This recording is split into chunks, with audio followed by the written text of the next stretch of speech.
No podíem deixar l'oportunitat de venir a València i no parlar amb el mite de la ràdio valenciana. Manolo Montal, com estàs? Què tal, Francesc, com esteu? Bé, expectants de cara a aquest partit contra el València d'aquest diumenge. Home, recordem un Barça-València de la temporada passada que no es repetirà, no?, aquell 7-0. Waterloo va ser allò, el 7-0 de la Copa, però també és cert que les tres últimes visites del València al Camp Nou en Lliga han sigut 2 victòries per al València i una derrota probablement la més injusta dels 3 partits, l'any de Nuno, 2-0, que recorda que Claudio Bravo li va parar un penal a Dani Parejo. És un camp on, en principi, com aquest equip tria els partits en els que competir, en principi sembla que aniran a competir. Altra cosa és que és el rival contra el que és i se podrà fer el que es podrà fer. Clar, a Barcelona diem, hosti, València, primera, els embolics de cada any, aquest any ampliats, i segona, venen d'empatar a casa amb l'Sporting.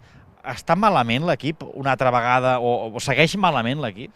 L'equip és que no és un problema de qualitat, és un problema de voluntat. És un problema que aquest equip se desenxufa, que escollís quins partits jugar i en quins partits competir. Va estar molt bé davant de l'Atleti Bilbao, va estar molt bé davant del Real Madrid.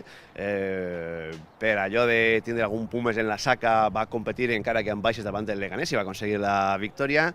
Però després arriba el Calderón i diu que no, que aquest diumenge no toca, i arriba el dia de l'Sporting i, bueno, exceptuant 10 minutets en la segona part, la resta tampoc va en un València que ens poguera fer sentir que estava durant tot. S'assembla a aquell València que va guanyar l'any passat al Camp Nou, que es va muntar una mica de pànic a Barcelona, perquè va ser aquell dia que la Lliga va quedar al límit.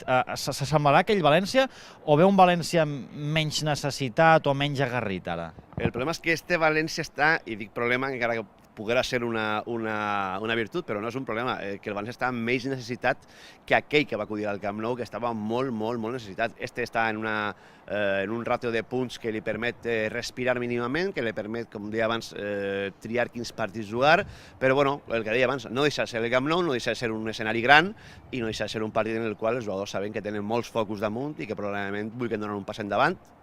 Després estarà el que el Barça faci sobre el terreny de joc, que te facultarà el no entrar en el Pau o no entrar en el partit. Passen tantes coses a València, circulen tants jugadors, que se'ns fa difícil dir quina és la referència d'aquest València. Mira, aquest és el debat que estem tenint estos dies a València. L'altre dia en Mestalla contra l'Sporting hi hagueren 28.785 persones d'assistència, una assistència paupèrrima, i estem parlant de la desafecció que n'hi ha a hores d'ara en el València. Este és un club que li queda l'escut, el nom i les instal·lacions del València, que tots hem conegut en València, no queda absolutament res. Este és un club que fins i tot se fa antipàtic i no n'hi ha referències. És que és la realitat, és que un nano que siga del Barça va a la botiga del Barça i demana una samarreta amb el nom de Messi, amb el nom de Neymar, amb el nom de Luis Suárez, amb el nom d'Iniesta, amb el nom de Sergi Busquets, amb el nom de Piqué. És que ara mateix els nanos van a la botiga del València i generalment el que se du la samarreta se la du sense un nom darrere o sense el nom del propi nano, perquè és que de qui vas a tindre una samarreta? De Parejo, d'Enzo Pérez, no n'hi ha referents. De Boro. Doncs mira, Boro és un home de club que està afrontant una tasca molt complicada, que està menjant un marró molt fort, que sap la plantilla que té, que sap que no la pot apretar, perquè si apreta fan com Prandelli, li fan la creu i se desenxufen, i està intentant treure això endavant, que hi ha que recordar que quan Boro fa 10 jornades agarra aquest equip, l'agafa 17è, amb els mateixos punts que el 18è, que eren 12, que era l'Sporting, i ara el té en el lloc número 13 de la classificació amb 30 punts, que dels 30 punts que té el València en la Lliga, Boro n'ha aconseguit 24. Sí, o sigui, us ho ha tret ell del desastre.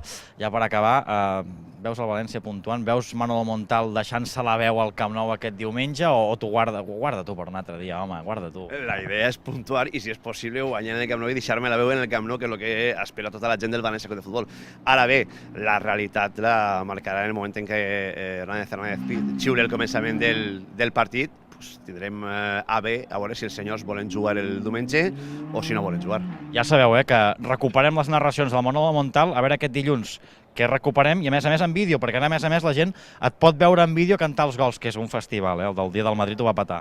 Bueno, algun mestre hem tingut que ens va ensenyar a cantar els gols, que va ser degut a la glòria Gaspar Rossetti, treballarem molts en ell, i ens va ensenyar una miqueta com fer ràdio, i sí, a la gent li agrada i estem tenint prou acceptació en aquests vídeos que pengem en el nostre canal de YouTube. Manolo, moltes gràcies i molta sort. Gràcies a vosaltres.